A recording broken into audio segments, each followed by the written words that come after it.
தூய்மையில் நிறைந்த தாயே, இறைவன் அருள் பெற்றவள் நீ, இயற்கையின் அன்பு தாயே.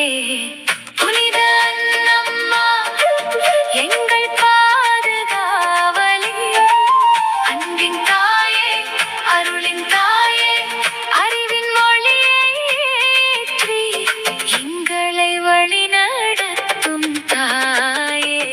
சா சா ரி க ம ப த நி சா. புனித அன்னம்மா நாமம் பாடுவோம். சா ரி க ம ப த நி சா. அன்பின் வழியில் நாம் நடப்போம். புனித அன்னம்மா நாமம் பாடுவோம். அன்பின் வழி